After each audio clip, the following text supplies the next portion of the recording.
Task force లో మనకు ఒక బ్రేకింగ్ న్యూస్ అందుతోంది. కామారెడ్డిలో కిడ్నాప్ ముఠా గుట్టురట్టయింది. తుపాకీతో వ్యాపారవేత్త కిడ్నాప్ కి స్కెచ్ గీశారు. అయితే కిడ్నాపర్ల కుట్రను భగ్నం చేశారు పోలీసులు. 6గురిని అరెస్ట్ చేశారు. తుపాకీని, రబ్బర్ బుల్లెట్లను స్వాధీనం చేసుకున్నారు. అప్పు ఎగవేయడానికే ఈ కిడ్నాప్ ప్లాన్ చేసినట్లుగా తెలుస్తోంది. కామారెడ్డిలో కిడ్నాప్ ముఠా గుట్టు రట్టయింది. తుపాకీతో వ్యాపారవేత్తను బెదిరించి కిడ్నాప్ కు స్కెచ్ గీశారు. ఆ కిడ్నాపర్ల కుట్రను భగ్నం చేశారు పోలీసులు.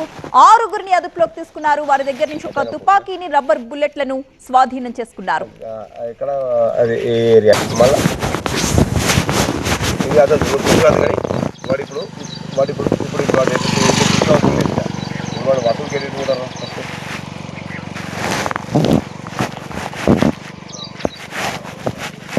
మనం మంచిగా చెప్పు, నాకు అర్థం కాదు.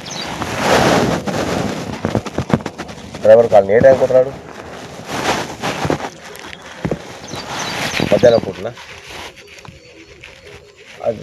ఎక్కడ అది ఏ ఏరియా? అది మలపురాను డ్రైవర్ కాలనీ. డ్రైవర్ అవును.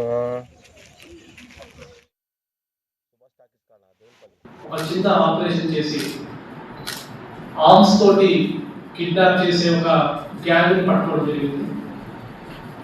వివరాల్లోకి వెళ్తే ఈ గ్యాంగ్ లో సభ్యులు నిట్టు నరసింహారావు, వడ్డే స్వామి, పులి ప్రశాంత్ రావు, సూరం స్వామి, ఈ నలుగురు కలిసి ఒక వెపన్ ని ఇల్లీగల్ గా మహారాష్ట్ర నుంచి దాన్ని కొనుగోలు చేసి, ఆ కొనుగోలు ఎక్కడ చేశారంటే వైభవ్ ప్రకాష్, అజయ్ హనుమంత్ మరియు ఇంకొక అబ్స్కామింగ్ అక్యూజ్ దగ్గర నుంచి ఒక వెపన్ ని ఇల్లీగల్ గా పర్చేస్ చేసుకుంటూ మన కామారెడ్డి జిల్లాకు సంబంధించిన చిన్న చిన్న వడ్డీలకు అప్పించే ఒక వ్యక్తిని కిడ్నాప్ చేసి అతని దగ్గర డబ్బును ఎక్స్ట్రాక్షన్ చేసే ప్రయత్నం చేయడం జరిగింది. ప్రయత్నం చేసే ప్లాన్ చేయడం జరిగింది. ఆ ప్లాన్ ని సక్సెస్ఫుల్ గా కామారెడ్డి పోలీస్ వాళ్ళు దీన్ని భగ్నం చేయడం జరిగింది.